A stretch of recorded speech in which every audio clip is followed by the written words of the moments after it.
Thank you for tuning in to another episode of Time Traveler's Handbook. Today we are going to be talking about Season 12, Episode 8 of Doctor Who, titled The Haunting of Villa Diodati.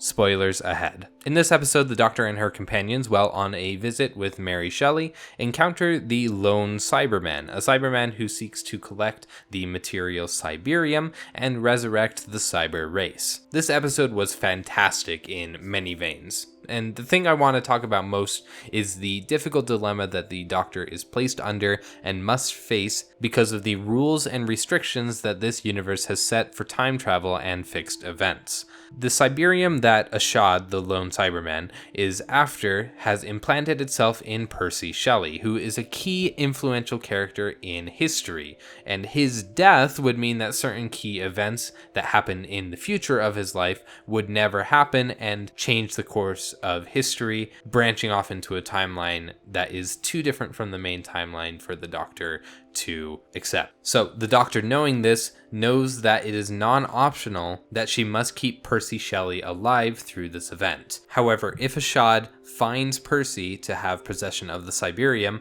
Ashad will certainly kill Percy to retrieve the Cyberium. And if that doesn't kill him, then the Cyberium certainly will eventually.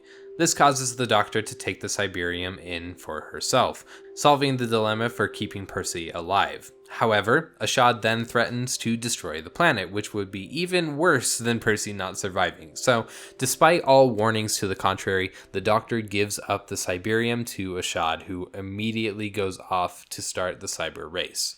This event was prescribed by Captain Jack in a previous episode this season, so the characters know that the lone Cyberman must not receive whatever thing that it wants. The Doctor knows this well, and in the episode she has a great moment where she explains that she just can't win here. If she doesn't give the Cyberium to Ashad, the key events will change in the past and cause deviations in the future that are too great to overcome. And if she does give it away, she is promising the return of the Cybermen and the extinction of the human race at some point in the future, which is also a terrible circumstance.